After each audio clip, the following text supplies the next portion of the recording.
normal goods, inferior goods, kinds of demand, substitution effect.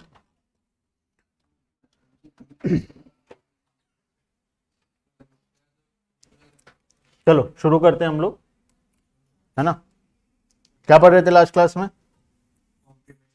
Complementary goods और supplementary goods का देखे थे। दो प्रकार का डायग्राम देखे थे। एक डायग्राम में जिसमें एक्स एक्सिस और वाई एक्सिस में सेम गुड्स का डायग्राम बना हुआ है, और एक डायग्राम जिसमें एक्स एक्सिस और वाई एक्सिस में अलग अलग कॉमोडिटी का बना हुआ है ना। यहां तक हम लोग लास्ट क्लास में पढ़े थे। एक बार शॉर्ट रिवीजन कर लेते हैं, 2 मिनट लगेगा लास्ट क्लास का। Complementary goods and supplementary goods. Change in the price of substitute. Substitute के केस में जब प्राइस क्या होता है, इंक्रीज होता है। अब ग्राफ किसके क्या क्या बना हुआ है, इधर साइड भी प्राइस ऑफ टी है, इधर साइड भी, इधर साइड प्राइस ऑफ टी है, एक साइड डिमांड फॉर टी है। दोनों साइड किसका ग्राफ है? एक सिंगल कॉमोडिटी का ग्राफ है ना। अच्छा, अब प्राइस ऑफ सब्सटीट्यूट इंक्रीज होगा, मतलब सब्सटीट्यूट कौन है इसका? टी का सब्सटीट्यूट कौन? कॉफी का। तो प्राइस किसका राइज हो रहा है? कॉफी का। कॉफी का प्राइस क्या हो रहा है? राइज हो रहा है। ठीक है, कॉफी के प्राइस राइज होने से क्या इंपैक्ट आएगा बताओ? Demand for coffee, demand for coffee क्या होगा? डिक्रीज होगा, जिसके वजह से डिमांड फॉर टी क्या होगा? राइज होगा। क्या प्राइस ऑफ टी में कोई चेंज आएगा? प्राइस ऑफ टी में कोई भी चेंज नहीं आएगा। तो वहां पे वही बनाया हुआ है, प्राइस ऑफ टी क्या है? कांस्टेंट है, और सिर्फ डिमांड क्या हो रहा है? राइज हो रहा है। ठीक है, नेक्स्ट ग्राफ में चलते हैं। Decrease in the price of substitute goods. जब सब्सटीट्यूट गुड्स का प्राइस डिक्रीज होगा, मतलब किसका प्राइस डिक्रीज हो गया? प्राइस ऑफ कॉफी क्या हो गया? डिक्रीज हो गया। जब प्राइस ऑफ कॉफी डिक्रीज हुआ तो डिमांड फॉर कॉफी क्या होगा? डिमांड फॉर कॉफी क्या हो जाएगा? बढ़ जाएगा। ठीक है, जिसके वजह से डिमांड फॉर टी में क्या चेंज आएगा? डिमांड फॉर टी कम हो जाएगा। लोग कॉफी पीने लगेंगे तो डिमांड ऑफ टी क्या होगा? कम हो जाएगा। क्या प्राइस ऑफ टी में कोई चेंज आएगा? प्राइस ऑफ टी में अभी कोई चेंज नहीं आएगा, इसलिए प्राइस कांस्टेंट है, सिर्फ डिमांड फॉर टी क्या हो गया? कम हो गया। ठीक है, डिमांड फॉर टी कम निकाले थे यहाँ पे डिमांड फॉर टी क्या हो जा रहा है? कम हो जा रहा है। ठीक है, वैसे ही सेम प्रकार से रिलेशन है किसके में? कॉम्प्लीमेंट्री गुड्स के केस में। Complementary, increase in the price of complementary goods. किसका बात कर रहे हैं? टी का। टी का कॉम्प्लीमेंट्री कौन? शुगर। टी एंड शुगर में प्राइस किसका राइज हुआ? कॉम्प्लीमेंट्री का, मतलब शुगर का प्राइस क्या हो गया? Price of sugar, price of sugar क्या हो गया? राइज हो गया, जिसके वजह से क्या होगा? डिमांड फॉर शुगर कम हो जाएगा। डिमांड फॉर शुगर क्या हो जाएगा? कम हो जाएगा, जिसके वजह से टी का डिमांड क्या होगा? डिमांड फॉर टी क्या हो जाएगा? कम हो जाएगा। क्या प्राइस ऑफ टी में कोई चेंज नहीं? डिमांड फॉर टी देखो यहाँ पे कम हो रहा है। पहले ओ क्यू क्वांटिटी था, अब कम होके कितना हो गया? ओ क्यू वन क्वांटिटी हो गया। ठीक है, चलो एक आखिरी केस, जब decrease in the price of complementary goods. Complementary goods का प्राइस डिक्रीज हो जाएगा, मतलब शुगर का प्राइस क्या हो गया? डिक्रीज हो गया। प्राइस ऑफ शुगर क्या हो गया? डिक्रीज हो गया। अब इसके वजह से क्या होगा? डिमांड फॉर शुगर इंक्रीज हो जाएगा, जिसके वजह से demand for T, price of T में कोई चेंज? नो चेंज, सिर्फ क्या होगा? डिमांड फॉर टी क्या हो जाएगा? राइज हो जाएगा। प्राइस क्या रहेगा? कांस्टेंट रहेगा। क्लियर है? यहां तक हम लास्ट क्लास के अंदर में पढ़े थे। आज हम लोग आगे चलेंगे normal goods and inferior goods. क्या होता है नॉर्मल गुड्स और किसको बोलते हैं इंफीरियर गुड्स? इंफीरियर किसको बोलते हैं? नॉर्मल तो पता होगा, इंफीरियर किसको बोलते हैं? Inferior low quality. हाँ, तो इंफीरियर गुड्स का मतलब होता है पुअर क्वालिटी का गुड्स। ठीक है, अब पुअर क्वालिटी क्या हर इंसान के लिए अलग अलग है। ठीक है, कोई किसी को लगता है कोई आइटम पुअर है, किसी के लिए वो सुपीरियर होता है। तो ऐसा कोई फिक्स डेफिनेशन नहीं है कि कोई पर्टिकुलर गुड्स इंफीरियर होगा। जैसे मान लो मैं बोलता हूँ राइस, राइस किसी के लिए हो सकता है इंफीरियर है, किसी के लिए हो सकता है सुपीरियर है। तो इंफीरियर गुड्स वो होता है जो पुअर क्वालिटी का होता है। ठीक है, अब पुअर क्वालिटी किसके लिए कौन सा क्वालिटी पुअर है और किसके लिए कौन सा क्वालिटी अच्छा है, वो उसका कोई डेफिनेशन इकोनॉमिक्स के अंदर में नहीं है। हो सकता है तुम्हारे लिए कोई गुड्स पुअर क्वालिटी का हो सकता है सेम गुड्स मेरे लिए सुपीरियर क्वालिटी हो सकता है मेरे लिए कोई गुड्स सुपीरियर पुअर हो, तुम्हारे लिए सुपीरियर हो। तो इस प्रकार से अलग अलग हो सकता है पर्सन टू पर्सन। ठीक है, अब नॉर्मल गुड्स के केस में क्या होता है? जब भी तुम्हारा इनकम राइज होता है, हम कहां पढ़े थे ये गुड्स के बारे में? इनकम जब भी हमारा राइज होता है, जब मान लो मेरा इनकम, मान लो मैं 100 रुपए कमाता था, अब कितना कमाने लग गया? 200 रुपए कमाने लग गया। पहले मैं 100 रुपए कमा रहा था साल का, अब 200 रुपए कमाने लग गया साल का। ठीक है, अब बताओ मैं ये इंफीरियर गुड्स के केस में मेरा डिमांड बढ़ेगा या कम होगा? डिमांड बढ़ेगा या कम होगा? इंफीरियर के गुड्स में बोल रहा हूं, इंफीरियर मतलब पुअर क्वालिटी का गुड्स। जब तुम्हारे पॉकेट में ज्यादा पैसा आ जाता है तब तुम पुअर क्वालिटी का गुड्स को कम करके अच्छे क्वालिटी का गुड्स खरीदने लगते हो। तो जब भी इनकम राइज होता है इंफीरियर गुड्स का डिमांड क्या हो जाता है? कम हो जाता है। ठीक है, और नॉर्मल गुड्स का डिमांड क्या हो जाता है? इंक्रीज हो जाता है। लेकिन जब इनकम कम होता है, 100 से क्या हो गया 50 हो गया, तब बताओ क्या होता है? नॉर्मल गुड्स का डिमांड डिक्रीज होगा, ये सबको पता है। नॉर्मल गुड्स का डिमांड क्या हो जाएगा? डिक्रीज हो जाएगा। इंफीरियर के केस में क्या होगा? इंफीरियर के केस में देखो क्या है, इनकम कम हो रहा है तो क्या इंफीरियर का डिमांड बढ़ जाएगा? सोच समझ के बताना। पढ़े थे, एक एग्जाम्पल लिए थे, याद करो, जिसमें कितना केजी कंजम्पशन करना था मेरे को?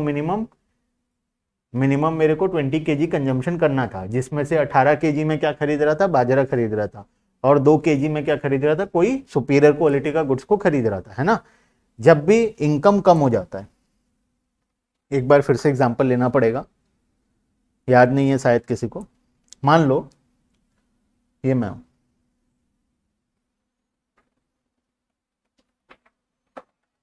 बाकी हाथ पैर नहीं है, बाकी इतना मैं हूं। ठीक है, मान लेते हैं एक बार, मेरा भले मेरे पॉकेट में कम पैसा हो ज्यादा पैसा हो, पेट तो भरना पड़ेगा हर इंसान को, है ना।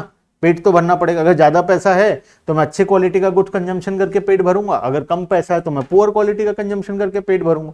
मान लो मैं 20 केजी खाना खाने से मेरा पेट भर जाता है, साल भर का बता रहा हूं। ठीक है, साल भर में मुझे 20 केजी खाना चाहिए होता है, जिससे कि मेरा साल भर हर रोज क्या होगा? पेट भर जाएगा। मेरे पॉकेट में 100 रुपए टोटल था, इनकम मेरा कितना था? इनकम 100 रुपए था। ठीक है, अब 1 केजी इंफीरियर गुड्स, एग्जांपल ले लेता हूं बाजरा, प्राइस था 4 रुपए पर केजी। ठीक है, 4 रुपए पर केजी था बाजरे का प्राइस, और 1 केजी सुपीरियर गुड्स मतलब राइस, कितना रुपए प्राइस था? 10 रुपए पर केजी। ठीक है, मान लेते हैं 1 केजी बाजरे का प्राइस कितना था? 4 रुपए, और 1 केजी राइस का प्राइस कितना था? 10 रुपए। मुझे टोटल कितना केजी चाहिए? 20 केजी। तो बताओ क्या खरीदूं, कैसे खरीदूं, कितना केजी क्या खरीदूं, कितना खरीद लूं? राइस कितना केजी करूं, और बाजरा? राइस 2 केजी, चलो 2 खरीद लेके देख लेते हैं। 2 केजी इंटू 10 रुपए इक्वल्स टू 20 रुपए खर्च हो गया। अब 18 केजी सामान खरीदना है। ठीक है, बोलो 18 केजी ये खरीदना पड़ेगा, इंटू 4 कितना रुपए आ रहा है? 18 इंटू 4 कितना? 72। टोटल कितना खर्च हो गया? 92। ठीक है, मेरा पेट भर जाएगा। ठीक है, मेरा जितना इनकम था उसमें मेरा काम भी हो जाएगा। मान लेते हैं अब क्या हो गया, मेरा इनकम कम हो गया, इनकम कम हो के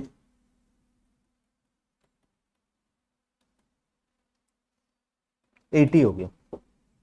ठीक है, इनकम कम होके कितना हो गया? 80 हो गया। अब बताओ कितना खरीदूं? 80 रुपए है मेरे पास, टोटल मुझे कितना केजी खरीदना है? 20 केजी। 20 केजी तो खरीदना ही पड़ेगा क्योंकि पेट नहीं भरेगा उसके बिना, पेट भरना जरूरी है। तो अब कितना कितना केजी क्या खरीदूं बताओ? 20 का 20 बाजरा खरीदूंगा, है ना। क्या और कोई ऑप्शन है मेरे पास? और कोई ऑप्शन नहीं। अगर मैं 1 किलो भी राइस खरीदूं तो मैं 20 केजी टोटल नहीं खरीद पाऊंगा, तो मुझे सारा का सारा क्या खरीदना पड़ेगा? बाजरा खरीदना पड़ेगा। तो 4 रुपए इंटू 20 रुपए इक्वल्स टू 80 रुपए। अब बताओ, जब इनकम कम हुआ 100 रुपए से, इनकम कम हुआ कितना में? 80 में, तो डिमांड फॉर इंफीरियर गुड्स पहले कितना किलो था, अभी कितना हो गया? 20। बढ़ा या नहीं बढ़ा? बढ़ गया। तो जब भी लोगों का इनकम कम होता है तो उनका डिमांड फॉर इंफीरियर गुड्स क्या हो जाता है?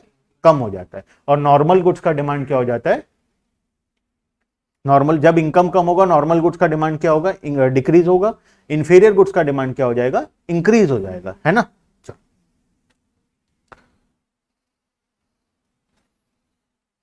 नॉर्मल गुड्स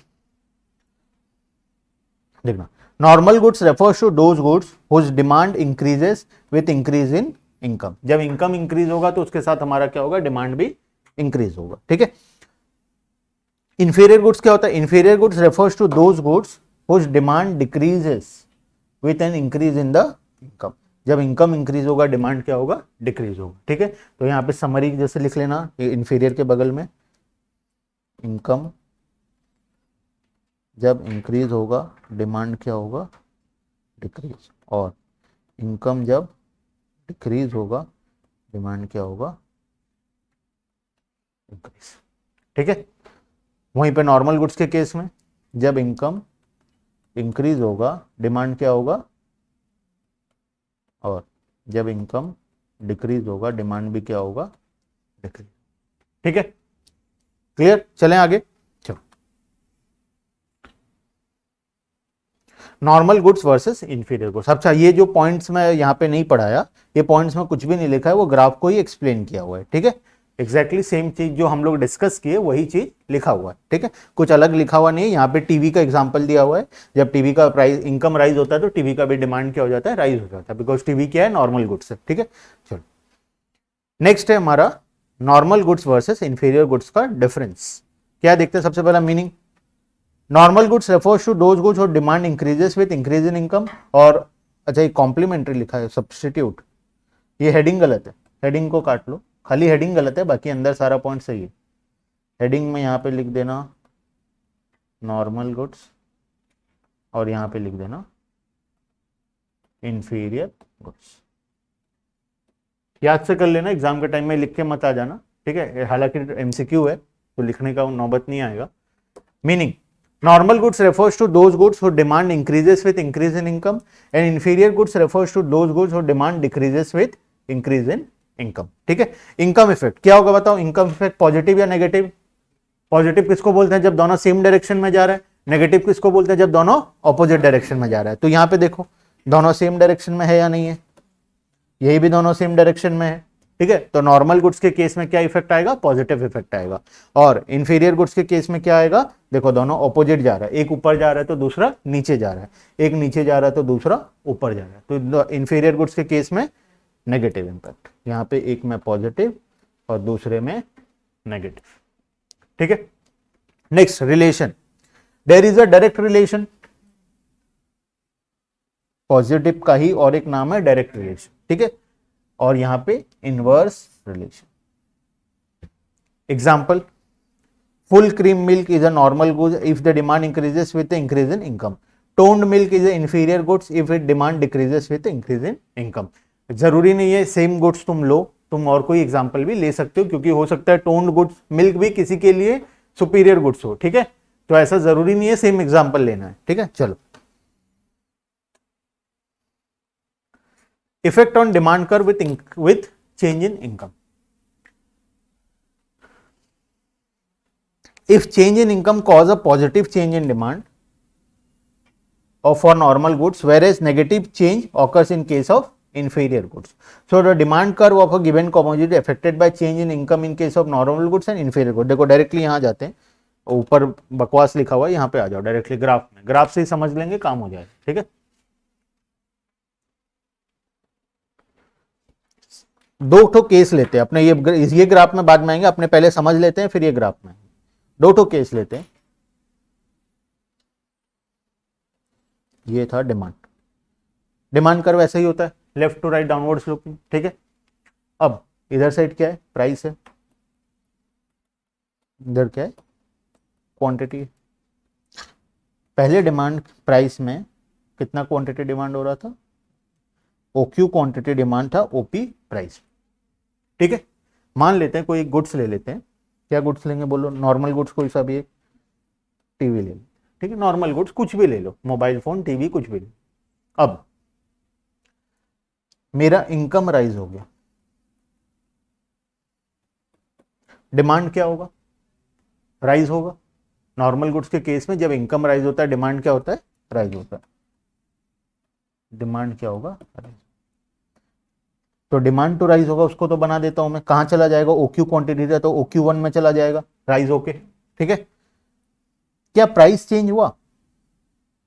क्या price of the commodity change हुआ? Price of the commodity change नहीं हुआ। तो प्राइस क्या है? अभी भी कांस्टेंट है। प्राइस क्या है? अभी भी कांस्टेंट है। ठीक है, प्राइस अभी भी कांस्टेंट है। पहले जो ओपी प्राइस था, अभी भी प्राइस ऑफ द कॉमोडिटी क्या है? ओपी ही है। डिमांड क्यों राइज हो रहा है? बिकॉज मेरा इनकम राइज हो रहा है। तो ये कौन सा केस आएगा? शिफ्ट इन डिमांड कर्व और movement along the demand curve. दो टॉपिक पढ़े थे ना, एक शिफ्ट इन डिमांड कर्व और दूसरा पढ़े थे movement along the demand curve. Movement along the demand curve में क्या होता था? एक ही डिमांड कर्व के ऊपर या तो हम लोग ऊपर या तो नीचे बार बार शिफ्ट होते थे। ठीक है, डिमांड कर्व सेम रहता था, डिमांड कर्व चेंज नहीं होता था। और शिफ्ट इन डिमांड कर्व में क्या होता था? डिमांड कर्व या तो लेफ्ट साइड शिफ्ट होता था या तो राइट साइड शिफ्ट होता था। ठीक है, तो ये कौन सा केस है? डिमांड कर्व इसमें क्या हो रहा है? राइट साइड शिफ्ट हो रहा है। नया डिमांड कर्व बनेगा D1 D1। ठीक है, इसी का ऑपोजिट ले लेते हैं। मान लो इनकम कम होगी तो डिमांड क्या होगा? कम हो जाएगा। क्या प्राइस में कुछ चेंज आया? प्राइस में कोई भी चेंज नहीं आया, तो प्राइस अभी भी क्या है? कांस्टेंट है।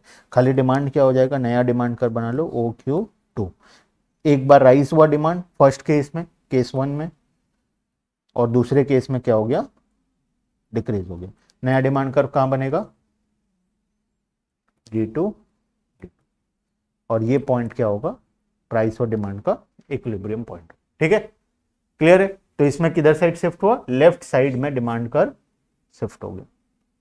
ठीक है, चलो अब सेम चीज करके देखते हैं। चलो पहले बुक में पढ़ लेते हैं ये दोनों केस को, फिर इंफीरियर गुड्स का केस उसके बाद करेंगे। ठीक है, change in income in case of normal goods, पहला topic. In case of normal goods, देखो नॉर्मल गुड्स के केस में अगर इनकम इंक्रीज होता है तो डिमांड क्या होगा? इंक्रीज होगा। तो डिमांड पहले Q था, अब शिफ्ट होके कहां चला गया? Q1 में चला गया। ठीक है, वैसे ही डिक्रीज के केस में, डिक्रीज इन इनकम के केस में पहले डिमांड कितना था? OQ डिमांड था, अब ये डिक्रीज होके कहां आ गया? OQ1 में आ गया। ठीक है, प्राइस क्या चेंज हुआ? प्राइस का दोनों टाइम चेंज नहीं हुआ। प्राइस पहले भी OP था, अभी भी OP ही है। दोनों टाइम प्राइस क्या है? कांस्टेंट ही है। प्राइस में कोई भी इंपैक्ट नहीं आया, सिर्फ इंपैक्ट कहां पे आया? डिमांड के अंदर में इंपैक्ट आया। ठीक है, इसी वजह से शिफ्ट हो गया डिमांड पर। अच्छा, अगर उल्टा दिया है, क्या उल्टा दिया है? अच्छा, ग्राफ ऊपर नीचे कर दिया। ठीक है, कोई बात। ठीक है, एक ग्राफ ऊपर का नीचे आ गया, नीचे का ऊपर चला गया। ठीक है, क्लियर है? अब बढ़ रहा है तो अगर प्राइस बढ़ जाए तो क्या होगा? दो फैक्टर एक साथ चेंज हो रहा है इसमें। देखो, इनकम बढ़ रहा है और प्राइस भी बढ़ रहा है। ये इलास्टिसिटी ऑफ डिमांड में तुम्हारा टॉपिक है इसके बाद वाले चैप्टर में। अभी हम लोग पढ़ रहे हैं एक फैक्टर एक बार में चेंज कर रहे हैं, या तो इनकम चेंज कर रहे हैं या तो डिमांड चेंज कर रहे हैं। अगर दो फैक्टर चेंज हो गया, मान लो इनकम बढ़ गया और साथ में प्राइस भी बढ़ गया। इनकम बढ़ने से डिमांड क्या होगा? बढ़ेगा। और प्राइस बढ़ने से डिमांड क्या होगा? कम होगा। मान लो इनकम बढ़ने से डिमांड कितने परसेंट से बढ़ा? 20% से बढ़ा। ठीक है, और प्राइस बढ़ने से डिमांड कितने परसेंट से गिरा? 10% से गिरा। तो नेट इफेक्ट क्या आएगा? नेट इफेक्ट क्या आएगा? 10% का नेट इफेक्ट आएगा। ठीक है, एक गाड़ी को धक्का मारे आगे साइड, ठीक है, उधर से एक दोस्त पीछे धक्का मार दिया, जिसका ज्यादा फोर्स होगा वो उधर जाएगा, गाड़ी होगा या नहीं होगा? रस्सी खींचते हो ना, खेलते हो ना, जो साइड का ज्यादा फोर्स होगा वो साइड में मूव करेगा। फोर्स ये वाले एग्जांपल में किसका ज्यादा फोर्स था? 20% वाले का। मतलब डिमांड क्या होना चाहिए था? 20% से राइज होने का फोर्स ज्यादा था, तो नेट में डिमांड कितने परसेंट से राइज होगा? 10%। इनका फोर्स माइनस हो जाएगा, बैलेंसिंग फिगर से क्या हो जाएगा? ये चैप्टर 4 के अंदर में है। ठीक है, इसके बाद वाले इलास्टिसिटी ऑफ डिमांड जब पढ़ेंगे ना, उसके अंदर में ये टॉपिक आएगा। ठीक है, चलो, increase in income and decrease in income. Assumption है ये एजम्पशन है। इलास्टिसिटी ऑफ डिमांड में मेजर करोगे, अभी जो सीख रहे हैं ना एग्जैक्टली सेम चीज मेजरमेंट करोगे नेक्स्ट चैप्टर के अंदर में। ठीक है, चलो, एक है इंक्रीज इन इनकम, दूसरा है डिक्रीज इन इनकम। ठीक है, next, change in the case of inferior goods. बताओ इंफीरियर गुड्स के केस में क्या होगा? इनकम अगर राइज होता है तो डिमांड, इंफीरियर गुड्स के केस में इनकम अगर राइज होता है तो डिमांड क्या होता है? डिक्रीज होता है। और अगर इनकम डिक्रीज होता है तो डिमांड क्या हो जाता है, ठीक है। फर्स्ट केस में आता है इंक्रीज इन इनकम, डिमांड क्या होगा, डिमांड क्या होगा, डिक्रीज होगा, ठीक है। जब इनकम इंक्रीज होगा तो डिमांड क्या होगा, डिक्रीज होगा, ठीक है। तो देखो पहले डिमांड कितना था, OQ। अच्छा, क्या price of the inferior goods change हो रहा है? देखो इंफीरियर गुड्स में बहुत अच्छा एग्जांपल लिया, ब्लैक एंड व्हाइट टीवी। उसमें क्या लिया था, प्लाज्मा टीवी, और यहाँ पे ब्लैक एंड व्हाइट टीवी, ठीक है। ब्लैक एंड व्हाइट टीवी आज के दिन में इंफीरियर गुड्स की तरह ही माना जाएगा लोगों के द्वारा, ठीक है। तो ब्लैक एंड व्हाइट टीवी का डिमांड, अगर तुम्हारा इनकम राइज हो गया तो खरीदोगे ब्लैक एंड व्हाइट टीवी? कोई भी खरीदेगा? कोई नहीं खरीदेगा। तो demand for black and white TV क्या हो जाएगा, कम हो जाएगा। और अगर इनकम कम हो गया तो रिपेयरिंग कराने जाओगे वो टीवी को, या नया ब्लैक एंड व्हाइट टीवी खरीद लाओगे? नया ब्लैक एंड व्हाइट टीवी खरीद लाओगे डायरेक्टली। तो जब हमारा इनकम क्या होता है, इंक्रीज होता है, तो डिमांड क्या हो गया, डिक्रीज हो गया, ठीक है। और जब इनकम क्या हो गया, डिक्रीज इन इनकम, उस केस में डिमांड क्या हो जाएगा, राइज हो जाएगा, ठीक है। यहाँ पे प्राइस चेंज नहीं हो रहा है, टीवी का प्राइस क्या है, कांस्टेंट है दोनों केस में। जब इनकम राइज हो रहा है, जब इनकम डिक्रीज हो रहा है, दोनों केस में क्या है, प्राइस ऑफ द कॉमोडिटी हमेशा सेम है। चेंज क्या हो रहा है, इनकम चेंज हो रहा है, इसी वजह से डिमांड कर्व क्या हो रहा है, शिफ्ट हो रहा है। अच्छा, अगर प्राइस को चेंज करते तो देखो एक सिंपल सा लॉजिक है, ग्राफ के केस में क्या होता है, एक सिंपल लॉजिक अप्लाई होता है हमेशा से, देखना एक्स एक्सिस और वाई एक्सिस, ये एक्स एक्सिस होता है, ये वाई एक्सिस होता है। अगर ये मान लो ग्राफ, अगर यहां पे जो वेरिएबल है और यहां पे जो वेरिएबल है, ठीक है, मान लो एक साइड डिमांड बना है, एक साइड प्राइस बना है, अगर दोनों चेंज हो रहा है, प्राइस भी चेंज हो रहा है और डिमांड भी चेंज हो रहा है, अगर दोनों चेंज हो रहा है तो उस केस में क्या होगा, हम लोग सेम ग्राफ के अंदर में मूव करेंगे, ठीक है, अगर दोनों चीज चेंज हो रहा है। लेकिन अगर दोनों में से सिर्फ कोई एक चेंज हो रहा है और दूसरा कांस्टेंट है, ठीक है, तो उस केस में क्या होगा, ये ग्राफ हमारे किसी काम का नहीं है, हमको नया ग्राफ या तो ऊपर या तो नीचे बनाना, ठीक है। तब दोनों वेरिएबल अगर चेंज हो रहा है तो हम लोग सेम ग्राफ में रहेंगे। अगर कोई एक वेरिएबल चेंज हो रहा है, दूसरा कांस्टेंट है, चाहे वो एक्स एक्सिस वाला हो चाहे वो वाई एक्सिस वाला हो, अगर कोई एक वेरिएबल चेंज हो रहा है, दूसरा कांस्टेंट है, तो उस केस में क्या होगा, या तो हम लोग ऊपर मूव करेंगे या तो हम लोग नीचे मूव करेंगे, ठीक है। तो लास्ट क्लास में एक तो टॉपिक पढ़े थे हम लोग जहां पे दो प्रकार का ग्राफ पढ़े थे, है ना, आते हैं ऊपर। देखो पहले हम लोग यहां पे ग्राफ पढ़े, देखो यहां पे ग्राफ पढ़े कॉम्प्लीमेंट्री, है सब्स्टिट्यूट गुड्स के केस में। देखो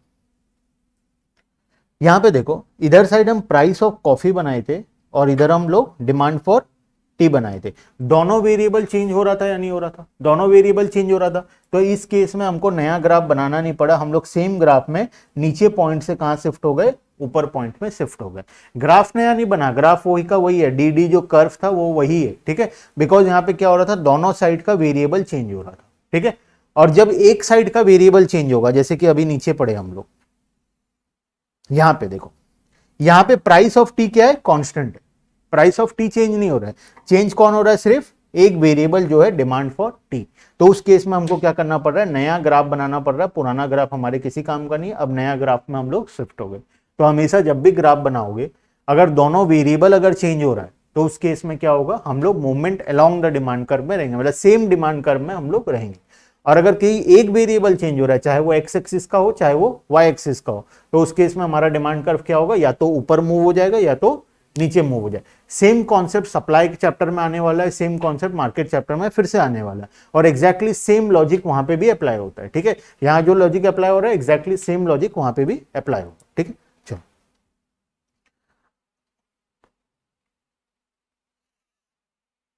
increase in income, decrease in income, increase in income, decrease in kinds of demand curve. यहां से एक लाइन बनाओ, यहां एक लाइन बनाओ और यहां पे लिखो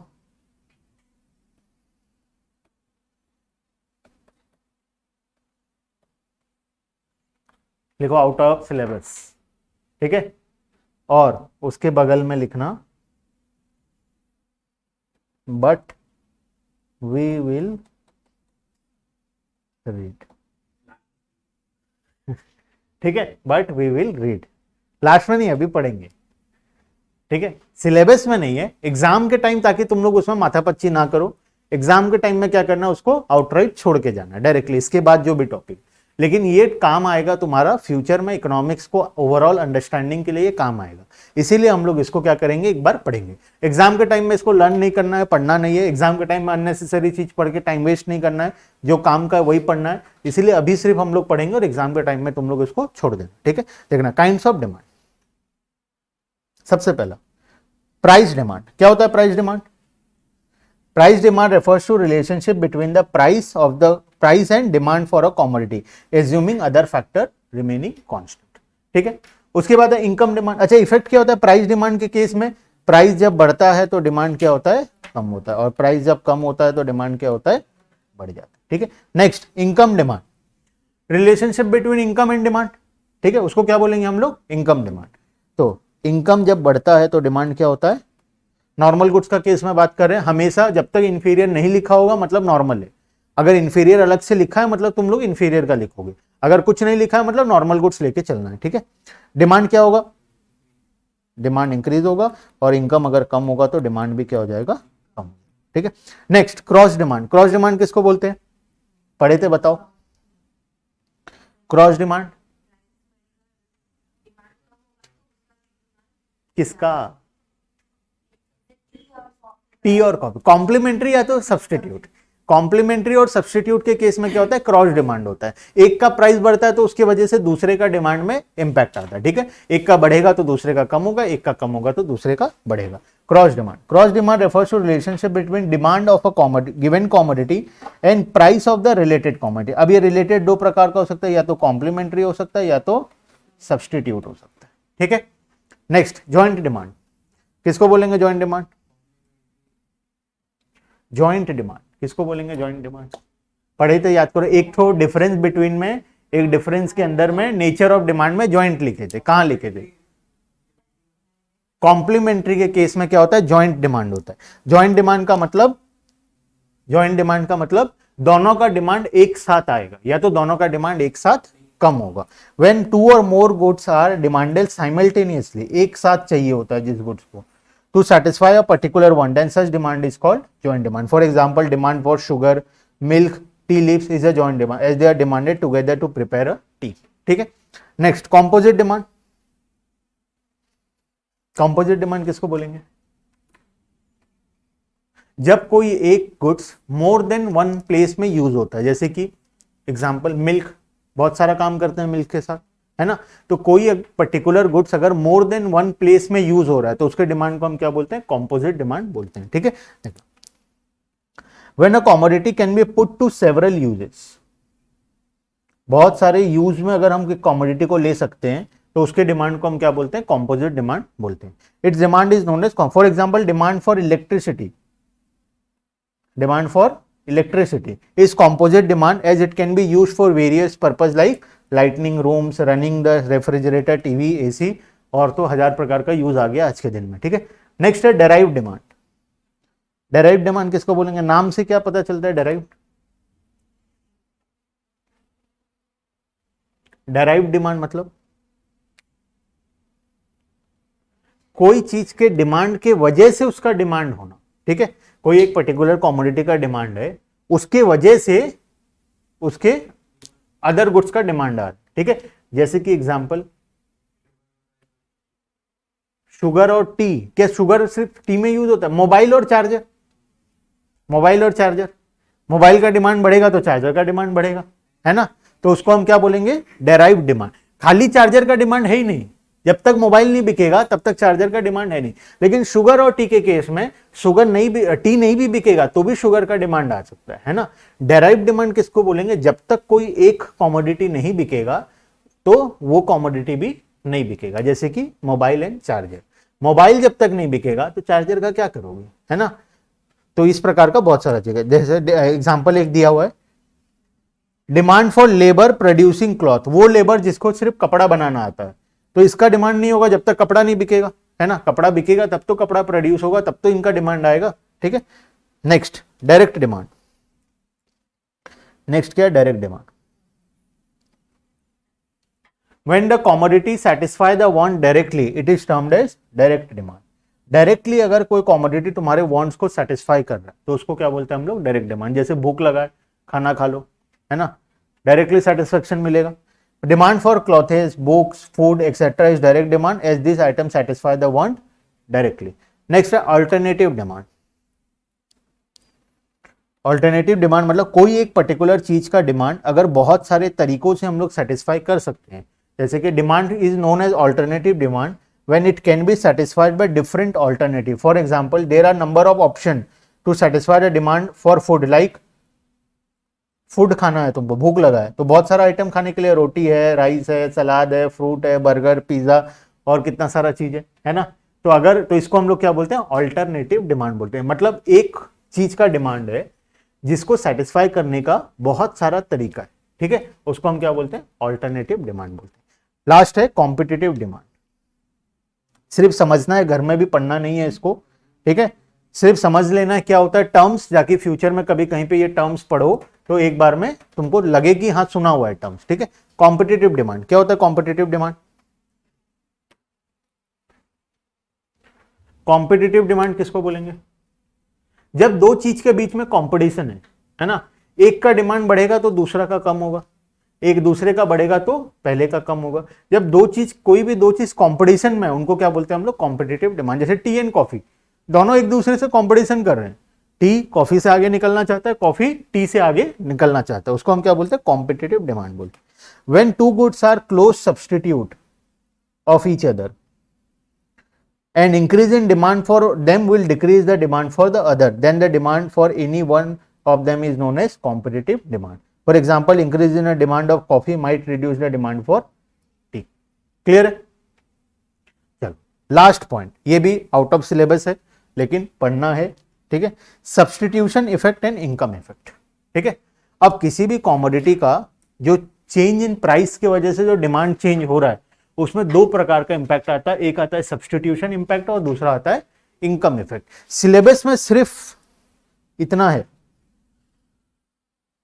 एक लाइन, ठीक है, और ये एक लाइन ऊपर भी लिखा हुआ है, देखना बुक में जाना ऊपर, यहां पे भी लिखा हुआ है, जो कि हम लोग स्किप करके आगे गए थे, अभी ये कंप्लीट होने के बाद वहां पे भी हम लोग जाएंगे।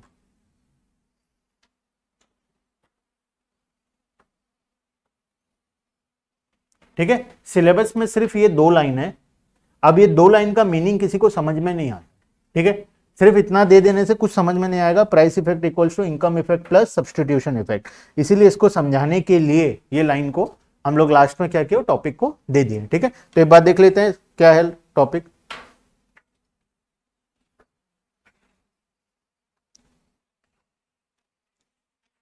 Substitution effect and income effect. एक है सब्स्टिट्यूशन इफेक्ट। क्या होता है substitute? Substitution effect refers to substituting one commodity in place of the other when it becomes relatively cheaper. When price of one given commodity falls, it becomes relatively cheaper compared to the substitute, assuming no change in the price of the substitute. देखना example जैसे हम लेंगे अगर T का and coffee का, ठीक है, T का एंड कॉफी का। अब दोनों का प्राइस क्या था, 10 रुपए, ठीक है। तो मैं डेली क्या करता था, कॉफी पी लेता था, डेली कॉफी पीता था, डेली कितना खर्च हो रहा था, 10 रुपए खर्च हो रहा था, ठीक है। अब क्या हुआ, दुकान वाला क्या किया, टी का प्राइस को 5 कर दिया, टी का प्राइस को 10 की जगह क्या कर दिया, 5 कर दिया। हाँ, और वो क्या बोलने लगा, साथ में 2 ठो बिस्किट हम देंगे, साथ में 2 बिस्किट भी देंगे। टोटल कितना रुपए हो जाएगा, टोटल 10 रुपए हो जाएगा, ठीक है। अब बता तुमको क्या लगता है, कॉफी में से बहुत सारे लोग टी में शिफ्ट होंगे या नहीं होंगे? हो जाएंगे बहुत सारे जन, क्योंकि कुछ भी पीने से चलता है। बहुत सारे जन क्या हो जाएंगे, शिफ्ट हो जाएंगे, कहां, कॉफी से कहां पे, टी के अंदर में शिफ्ट हो जाएंगे, है ना। क्यों शिफ्ट होंगे, क्यों शिफ्ट होंगे बताओ? बिस्किट भी मिलेगा, प्राइस भी कम पड़ रहा है, प्राइस कम पड़ रहा है, 2 बिस्किट मिल रहा है। और अच्छा, क्या मेरा गुड्स का प्राइस चेंज हुआ? मैं तो डेली 10 रुपए देके कॉफी पीता था, आज भी 10 रुपए देके कॉफी पीऊंगा, ठीक है।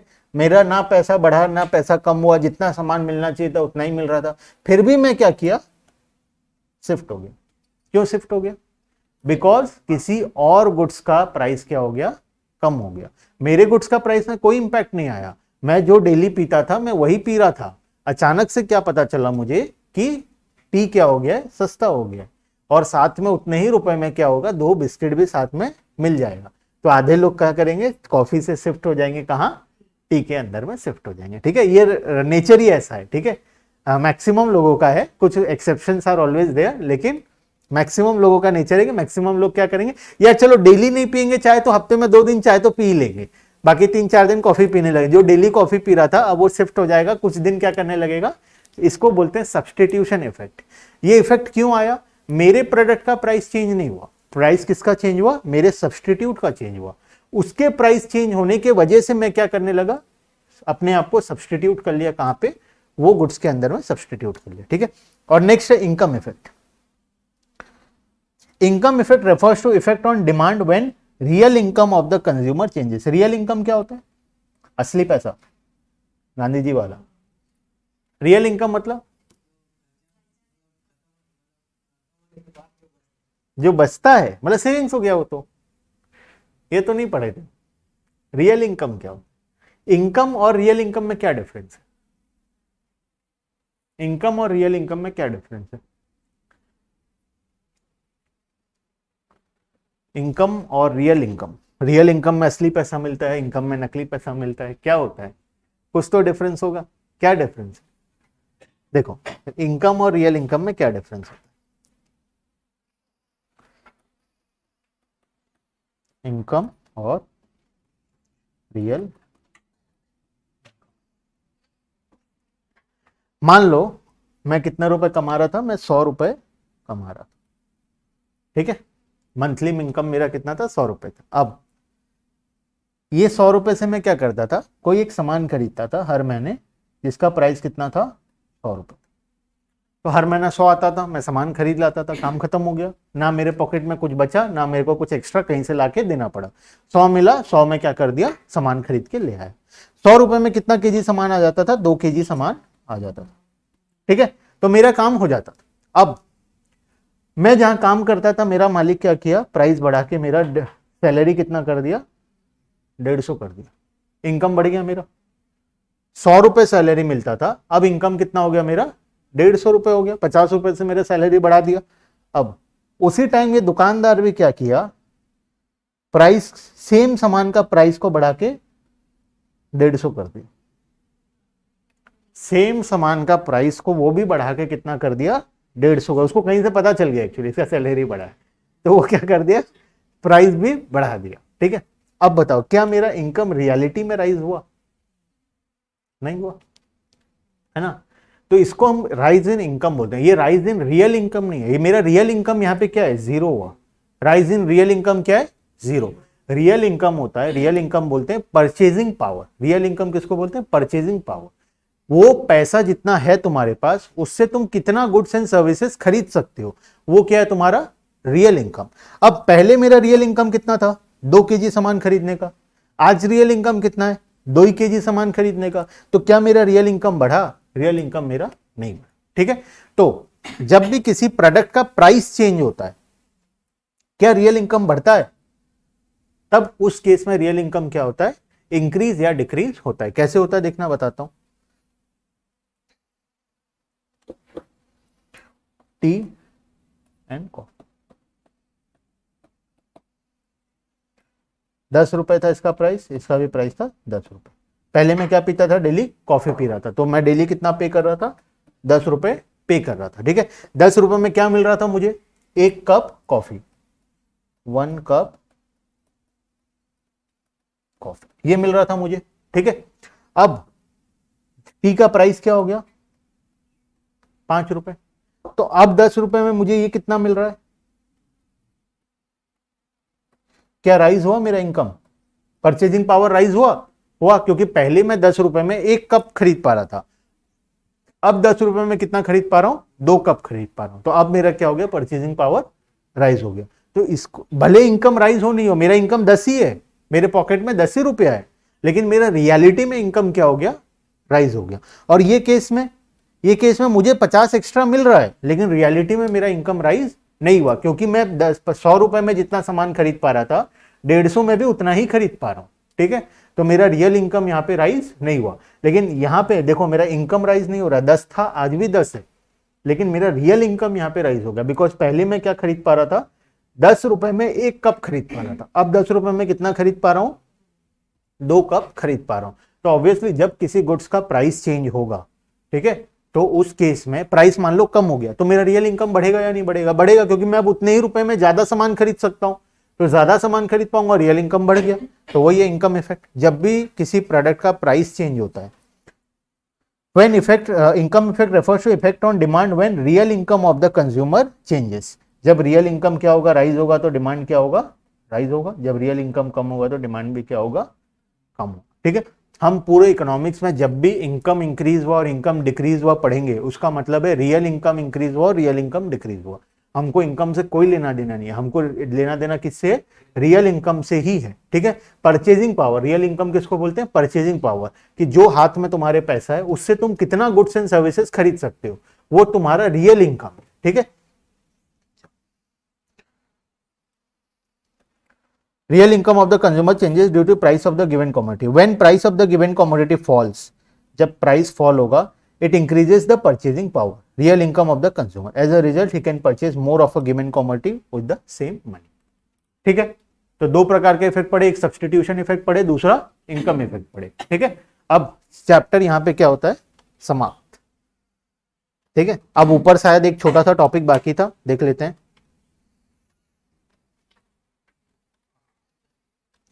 बाकी था या पढ़ लिए थे, बाकी था शायद, पॉजिटिव इम्पैक्ट, नेगेटिव इम्पैक्ट, ये तो होमवर्क में था। ये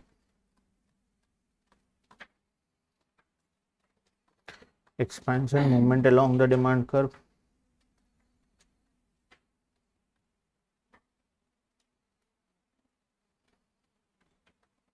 आई थिंक पढ़ लिए थे, है ना, आप पढ़ लिए थे, चलो पढ़ लिए थे, जो बाकी था अपने पढ़ लिए थे, है ना। अच्छा, अब बताओ कोई डाउट किसी भी प्रकार का, क्लास हो रहा है। अच्छा, क्लास तो तुम्हारा शुरू नहीं हुआ है ना, वो ऐप में नहीं चेक किए थे, नहीं हुआ है ना, चेक ही नहीं किए, बढ़िया। क्या है,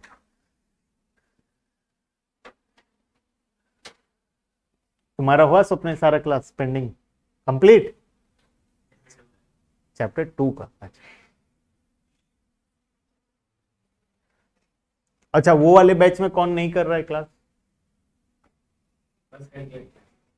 हाँ, क्योंकि वहां पे अभी शायद अपने वो वाला चैप्टर वहां पे भी कंप्लीट हुआ है, अपने नया चैप्टर शुरू करने वाले वहां पे, ऑर्गेनाइजेशन ऑफ डेटा का नहीं, 2 टॉपिक छोटा बाकी है और क्वेश्चन प्रैक्टिस बाकी है। मतलब नेक्स्ट क्लास, कल वाला क्लास, कल नहीं है, परसों क्लास जो होगा, कल तो संडे है ना, परसों जो क्लास होगा वहां पे वो चैप्टर कंप्लीट हो जाएगा, उसके बाद प्रेजेंटेशन ऑफ डेटा शुरू करेंगे, है ना। तुम लोग कर रहे हो तीनों वहां पे क्लास, ठीक है, इधर नहीं, क्यों कर रहे हो, तो मतलब कैसे भी, ऑनलाइन ऑफलाइन, घर में सो के, जैसे भी हो रहा है तो क्लास उतना काफी है बस। ठीक है, चलो, तो इस हम लोग बाकी का डिस्कशन नेक्स्ट क्लास में करेंगे। ठीक है, इसका कुछ एमसीक्यू प्रैक्टिस करना है हमको, वो नेक्स्ट क्लास में करेंगे, और उसके बाद इलास्टिसिटी ऑफ डिमांड वाला चैप्टर हम लोग शुरू करेंगे। तो नेक्स्ट क्लास के लिए होमवर्क यही है कि इसको पढ़ के आना है, ताकि एमसीक्यू हम लोग प्रैक्टिस कर पाए। ठीक है, चलो ठीक है पायल, चलो बाकी का डिस्कशन हम लोग नेक्स्ट क्लास में करेंगे। ठीक है।